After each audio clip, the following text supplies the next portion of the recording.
This is WFYI News Now. It's September 8th, and I'm Zach Bundy sitting in for Abriana Herron.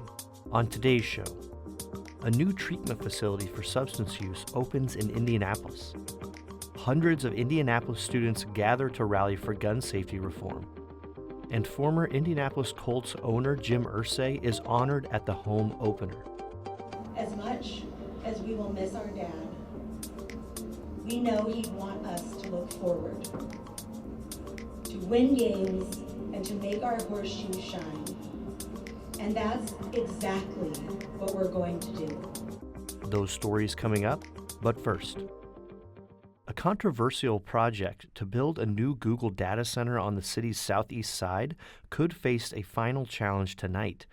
Indianapolis City County Councilor Michael Paul Hart is expected to call down the data center vote at the council's full meeting.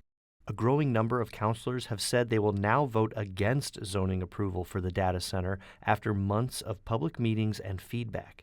Other proposals being heard Monday night are part of the 2026 budget approval process. A final vote for most of the budget will happen next month. A new treatment facility for people with substance use problems opened on Indianapolis's west side. Jeremy Rubin has more. The Marvetta and Anthony Grimes Family Center has 36 apartments where clients and their family can live together while receiving treatment. Additional services include on-site daycare, a barber and beauty shop, and a free medical clinic. The new center was made possible by a partnership between Volunteers of America and Seeds of Hope. John Von Arx is the CEO of Volunteers of America, Ohio and Indiana. There are those that in this community that are very caring and will help and mobilize and produce great results. In this case, we really think this is going to be a generational change. Those seeking treatment will be able to stay from 6 months to a year in the Grimes Family Center's apartments. I'm Jeremy Rubin. Hundreds of Indianapolis students gathered on Friday afternoon at the Indiana Statehouse as part of a nationwide rally for gun safety reform.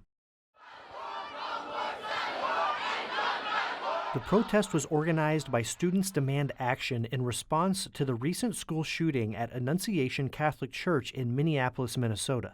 17-year-old Holden Paisley is a student organizer for Students Demand Action Indianapolis. I don't know if I've ever gone to school in the past 7-10 years without having a sense in the back of my head that I might not be able to go home that day. The organization is calling for Congress to ban assault weapons and high-capacity magazines. According to Education Week, there have been 8 school shootings in the U.S. this year that resulted in casualties. Everytown for Gun Safety lists 91 incidents where a firearm was discharged on school grounds. And for our final story today, the Indianapolis Colts Sunday win over the Miami Dolphins 33-8 came without one familiar face in attendance: former team owner Jim Irsay. Irsay passed away in May at the age of 65. Samantha Horton reports during the game, the Indiana professional football team honored a man many nicknamed the Boss. At halftime, the team honored Jim Irsay by inducting him into the Indianapolis Colts Ring of Honor. The recognition has been given to former players, coaches, fans, and club officials, including Peyton Manning. Irsay's 3 daughters and family stood in the center of the field to unveil his honorary jacket, given to Ring of Honor inductees, and a sign with his name placed in the stadium. Carly Irsay Gordon thanked fans for their support after losing their dad.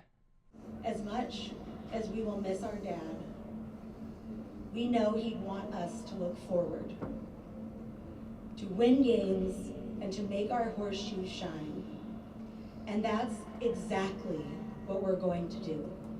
Colts players and head coach all said the win felt more impactful as part of a remembrance for Irsay. I'm Samantha Horton. The Indianapolis Colts play the Denver Broncos next Sunday at Lucas Oil Stadium. The game kicks off at 4:05 p.m. That's all for today's episode of WFYI News Now. Our podcast is produced by me, Zach Bundy, with support from the news team at WFYI and public media journalists across the state. Our news director is Sarah Neal-Estes. Kendall Antron produced our music. If you like today's episode, remember to subscribe and share. And follow WFYI on Instagram, TikTok, Facebook, and YouTube to check in on our newsroom throughout the day. Thanks for listening, and we'll be back tomorrow.